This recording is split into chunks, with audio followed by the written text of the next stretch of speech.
Hi everybody, sanibonani. Welcome to my channel. Igama lami Ntando Mdletshe, and on this channel siyasibuke ama-reality shows ethu alla eMzansi bese sizala sokhuluma ngawo lama shows.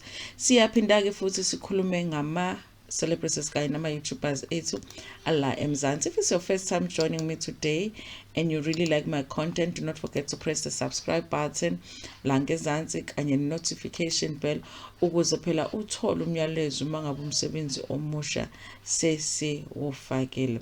Listen you guys, so the memorial service ka aka Zolo did take place. What a beautiful memorial service. I actually think the Forbes family is such an amazing family for them to be able to come together and like organize such a beautiful sort of a send off, even though it wasn't a funeral yet.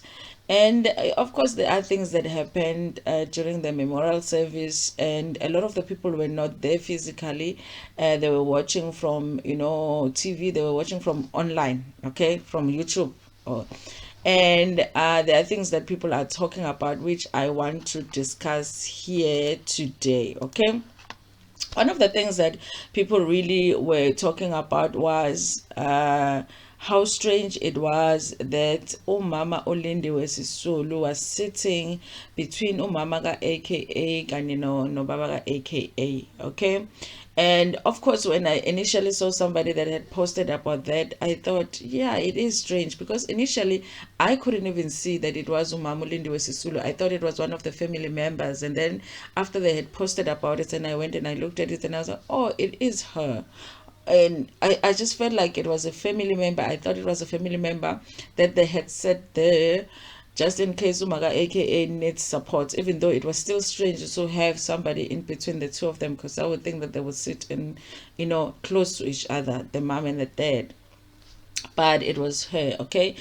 But then even when I looked at it, then I thought maybe they are friends, and people felt like Umaga aka might need support during, the proceedings, and she needs to be closer to her. Sometimes men don't, and also Baba aka is going through whatever he's going through too. He is mourning, and he might not be able to comfort AKA's mom, and maybe they thought that it was the right thing for her to be there, and or maybe that she wasn't even herself. Oh, Mam Lindy Wesisulu was not paying attention, and because it's a funeral, people are going through the most, and she just sat down, and that's how they sat, and nobody really cared about the sitting arrangements. After all, they're at the memorial service of somebody that they really loved, and but there is a video that has come out that shows actually that she was actually directed to that seat by a family member.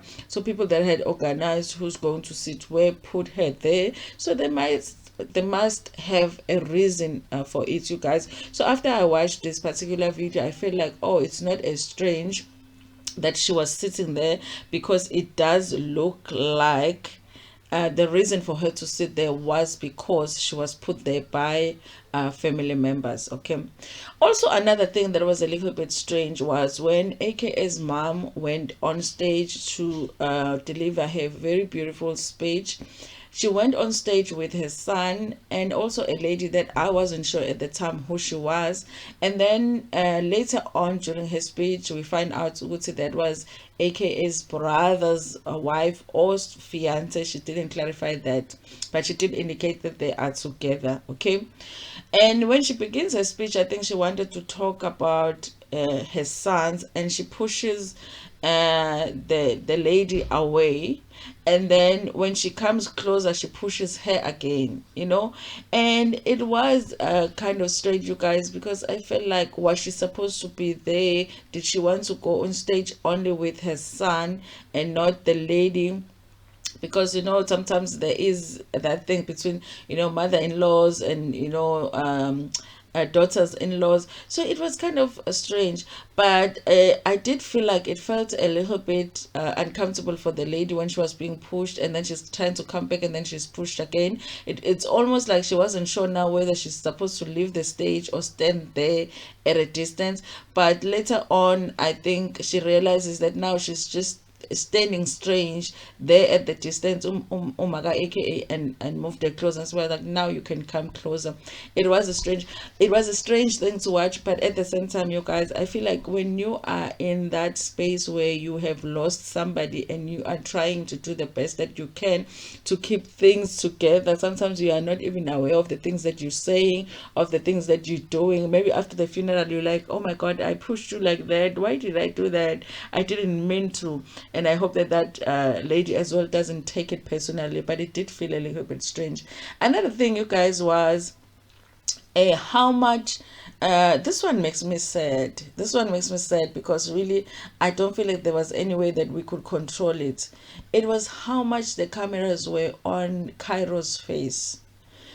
You know, like there isn't a tear that that child shed that is not on camera, you know. Everything that she did, every movement, the camera was on her face, you know. It felt uncomfortable, you guys, because she is a child, and mourning somebody that is so close to you is a personal journey as it is, and then you go through it as a child, as a minor. It is a lot for it to now be on camera, and it's on footages that you don't have control over. It's one thing for the family to decide that they are going to record the funeral, and they keep the recordings so that one day when they have healed, they can go back and watch what happened, how the send off was like, and be able to see the things that they were not even able to see at the time because they were going through a lot. That's another thing. But in this case, all of the footages, all of the footage that was taken yesterday, the family doesn't have control over because it's all over the internet. So even Caro might be on the internet and she sees herself like that, and it reminds her of how she was feeling in that moment.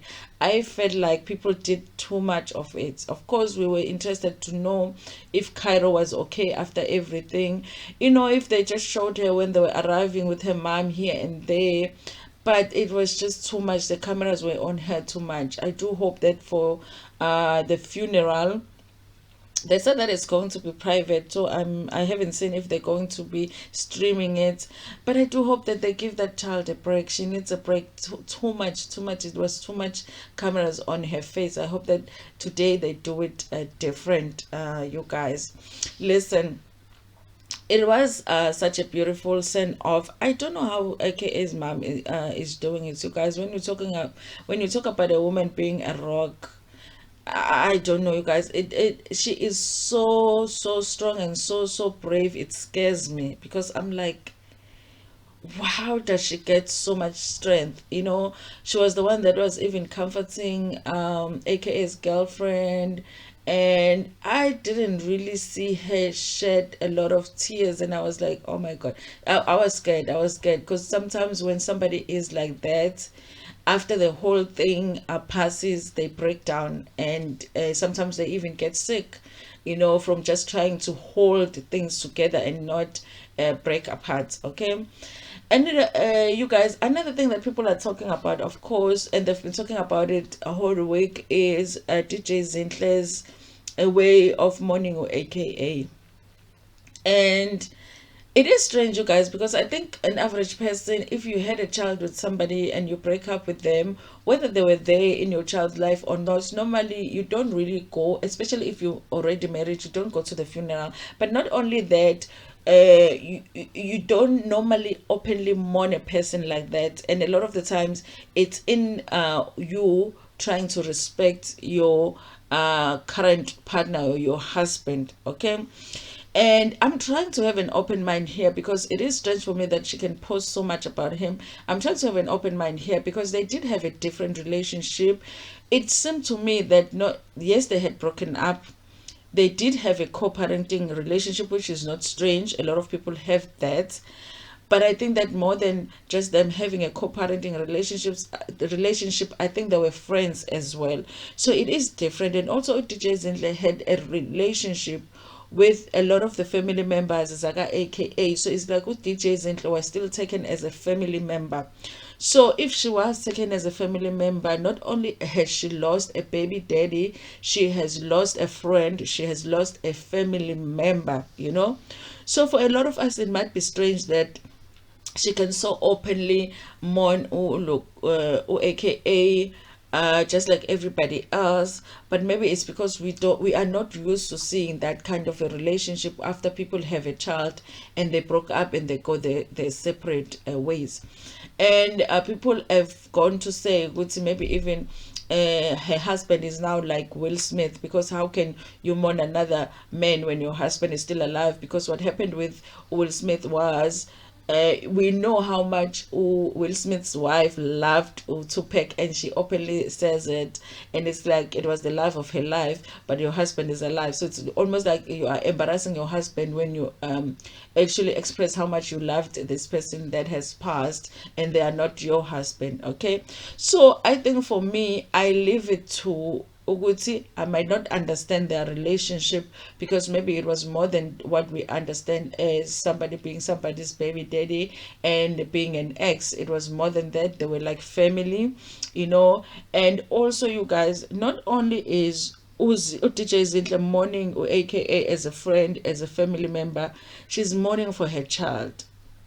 I cannot imagine how it is like to think my child at her age has just lost this one parent now, who was so dominant in her life, who was so present in her life. So it's like, how am I going to do, how am I going to help my child to go through this? So not only is she mourning for herself because she lost aka too, but she's mourning for her child. Like, nobody wants a child to lose a parent, and to be the parent that is left behind, to have to be the one now to comfort them and raise them on your own. And you know the journey ahead, you guys, because she knows, it's not going to be easy for Ukairo now to grow up without her dad. It's still going to be a hard journey. And I think that part of her being so emotional about the whole thing is just the fact that she understands that her child has lost a lot.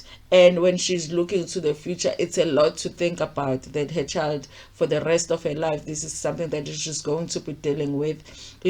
There's still going to be the investigation going on to the case.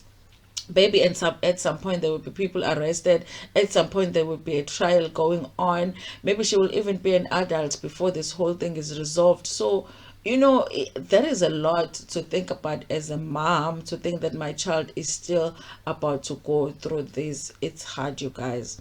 Anyway, I try, you guys, to not judge. Of course, even when Upepso Tumo was handling the passing of Uma Picha the way that she was, as much as a lot of the things she was doing, like dancing at the funeral and all of that, was strange. But I was always trying to be like, listen, I'm not in that situation, and I haven't gone through it. I haven't lost a husband or anything like. I don't know how it feels. I don't even know how I will deal with it. So I try not to judge. So even in this situation, some things might feel strange, but at the same time, we're not in that position, because even if I lost a baby daddy, it's my relationship with him, god forbid god forbid, would not be exactly the same as a relationship that Utitezentla had with aka. So I might never even understand that, even if I go through something similar. So I will try and not judge you guys, but I am interested to hear what you guys think about all of these things that I talked about on this video. Please like the video before Pumegiona, share it with your friends, with your family,